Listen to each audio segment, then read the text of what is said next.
Hey, what's going on, everybody? It's the Bear Brewer. I know it's been a long time. Been busy. And I know before you all say something, make a comment. Yes, I had to get rid of the beard a little bit.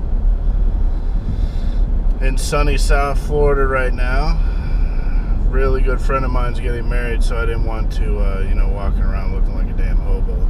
Not that there's anything wrong with that. Of course, I guess I have been for how many years now. But like I said, I'm in Florida. Brought the family. Relaxing. On my way now to go get some coffee for the wife. And doing a little research on this SJ Port Challenge session beer. Now, I'm not really one for session beers. And to be honest with you, I'm the type of person that when you go to drink, or when I go to drink, that I drink to get drunk. Now, there are some beers that I'm okay with trying to get into the flavor and the profile, but I'm an IPA guy, so the hoppier the better, and the higher ABV the better.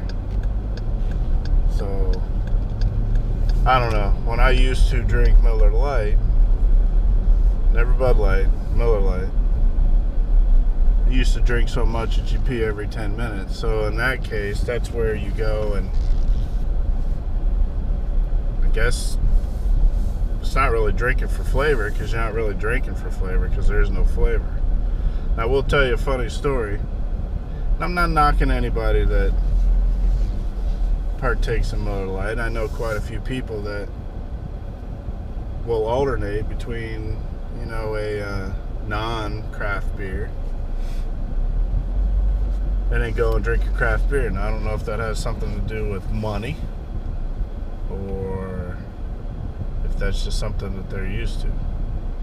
But anyway, if you go back to what I was talking about drinking to get drunk, I'm sure there possibly is a way that you can, I guess, get drunk off of microbrew or macro. Fuck, who knows? One of those big package people. Won't say any name. Anheuser-Busch, Miller Lite, whatever the hell they are now. But anyway, my point is that when I drink, I wanna drink. And all right, well, let's be fair. The first one, okay, it is for taste. But then after that, does it really even matter? At least for me. So, I don't know where the hell I was going with that, but I don't know. But really, really, really, really excited to get back into the SJ Port Challenge again. Last year I took off, was really busy, had a rough year, couple passings in the family.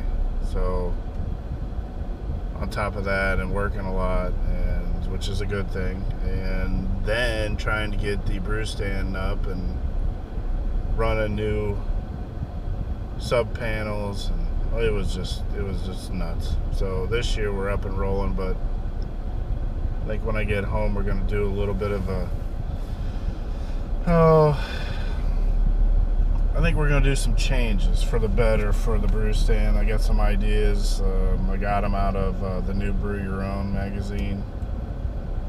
Guy had a telescopic arm that he had his panel on, and I think that's really good to get it out of the way, because I put mine in my garage now to give me more room. Plus I like brewing outside, except for in the winter. That, and making it a little bit smaller. See, maybe go back to like a 3-tier gravity system, but it's not a traditional 3-tier. It's more like a 2-tier, or like a ranch style house where you have a basement, but you don't really count the basement as a floor. So your top one is going to be your mash tun, which I thought was pretty cool reading the article. I don't know if anybody's read it, But the guy took an old keg, and instead of cutting the top off like you normally would for a brew kettle or for a mash tun or hot liquor tank, he cut the bottom off and then used the neck as a low point drain, which I thought was pretty ingenious. So I'm not going to go that route. I'm going to go and see if I can do like the, 2-tier, 3-tier gravity system where my mash tun will be at the top, hot liquor tank will be on the left of the stand instead of on the right if you're looking at it. So anyway, I'll do an update on that video whenever, or do a video whenever I get to that point. Just got to get some time. So yeah, so I'm gonna put you on pause. I'm gonna come right back. I gotta order some coffee and I'll be right back.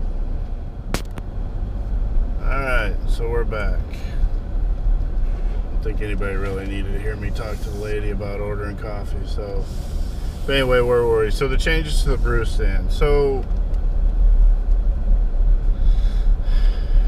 I don't want to say that things are getting a little bit boring. There's some things that you want to make a little bit easier. And in my case, it takes a while. I think we're looking at about 4 to 5 hours. I know you can't rush perfection, but when you're trying to get things done pretty quickly, it gets a little difficult. So that's what we're going to try. And if it doesn't work, then we'll just brew another brew stand or build another brew stand, which, hey, it's not that bad. I've been having some issues with my temperature probes. They've been going all out of whack, and I can't figure out if it was just because they were out of calibration or if maybe the PIDs for some reason were about ready to take a crap, but I don't think that's the issue. So I redid everything. But what happened was the last brew, the temperature would go out of whack. So if I set the mash tun at 152 degrees, all of a sudden it would go to 0 and then wouldn't climb any higher than 90. So recalibrated within, I think, less than half a degree. And it seemed like it was alright, but I think that since it happened like in the middle of the mash, that it affected the beer. And I don't know what the hell happened, but I was brewing an IPA, doing a Sculpin grapefruit clone, and it came out the color of a cream ale. So I don't know what the hell happened, but this was the beer that I was asking on Facebook. If I didn't tag you, I apologize, but everybody that I knew that was in the brewing brotherhood, I tagged. And I was asking about grapefruit juice and throwing it into the beer, and if I needed to pasteurize it, or if it needed to be sanitized, or if I had to boil it. And I didn't. Ended up, I guess, becoming impatient, and I just dumped half of the grapefruit juice. I believe it was called Simply Best. No preservatives, no additives, all that blah blah blah stuff. So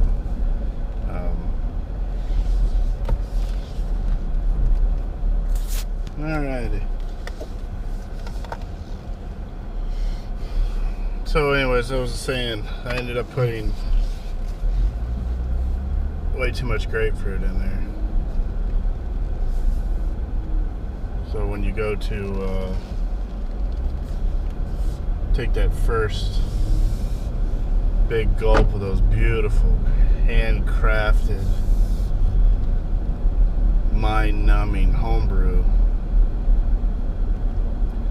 all you got was grapefruit. It was really weird too, because the aroma, you didn't have that like grapefruit aroma, that little hint to it. I had more like a bready, yeasty like smell to it. I'm not sure if that had anything to do with the fact that I used 05 or 04, I don't remember which one it was, but I used dry yeast because I wanted to get a beer in, and I didn't want to sit there and play around with non-starter. So, I mean, it's probably tolerable,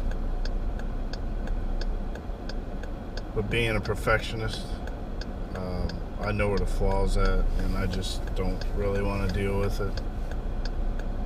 So I think I'm going to end up pitching it. Still have a little bit of the Mike Dean's from Deanless Abomination Pale Ale, which ended up being really damn good. I got a little bit of that left, and I hope the air conditioner's not too loud. Sorry about that.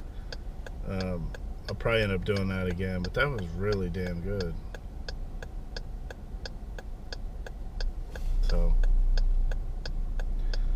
who knows? I don't know what I'm going to do next. I've been doing IPAs. I got to work on this SJ Sessionable beer. I got a good idea of what I want to do. I probably should practice it in case my equipment takes a shit. But I'm looking, I'll give you a little hint, it's, or a little taste of what I'm thinking, because crazy minds all think alike, but I'm looking at about 4%, 35 to 40 IBUs. Now again, this isn't my type of beer, but I guess when you're out mowing the grass, you don't want to be a bumbling retard on a walk-behind mower and end up doing like figure 8s instead of straight lines. I think this is probably where it'll come into. But by the way, what a great idea. But I'm really happy to be into this program again. This wonderful little, I don't want to say little because it's actually huge now, world-renowned SJ Pour Challenge. What else we got going on? When I get back home, I'm going to give you guys an update on my hop trellis. I don't believe last year I put any pictures up at all or did a video on it. It is approximately 23 feet high.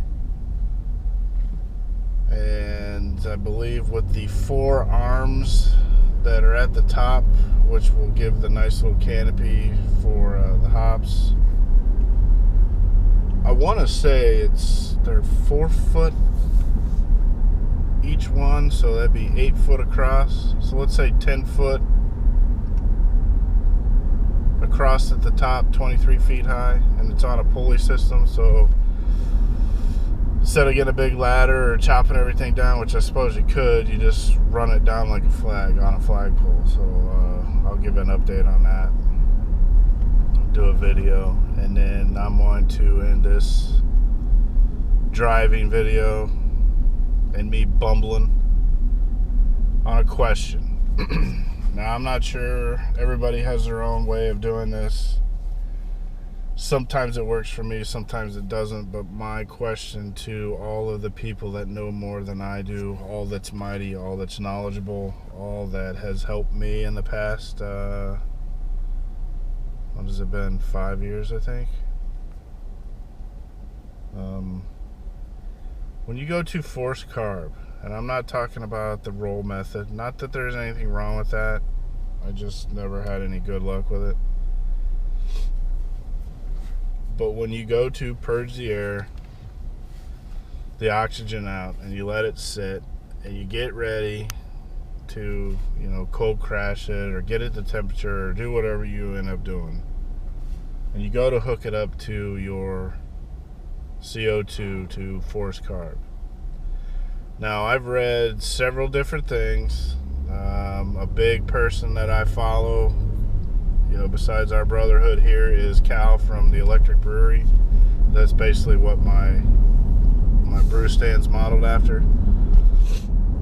Now, what he does is he takes his keg and he will set his regulator to 42 psi and let it sit for up to 18 hours. After that 18th hour mark, he will then drop the pressure down to serving pressure, obviously after he bleeds off the 42 psi, because you don't want that crap going back up your line and into your regulator, and then you're all in a world of hurt. So So let's just say it's at 8 to 10 psi, and then lets it sit, for a couple days or whatever, or a week, and then it's off to the races. Now, my interest is to find out how everybody is doing theirs, because like I said, sometimes it works, sometimes it doesn't. It's a pain in the ass, because I like my beer medium to, I don't want to say overcarbonated, but on the higher end. So I'm not into that 2.0, 2.3 parts per million or water bubbles per whatever the hell that shit is. So, I'd like to hear what everybody else has to say. So that'd be quite interesting to see how different people are doing theirs, and if it works for you, or if you have any other tips, or if you think that's crazy, or if I'm crazy. But that's just another video. So anyway, I've been rambling on enough. This is a quick little update for me down in Florida on vacation. So hope everybody's having a fantastic day, fantastic week. Talk to you later. It's Bearded Brewer. Bah.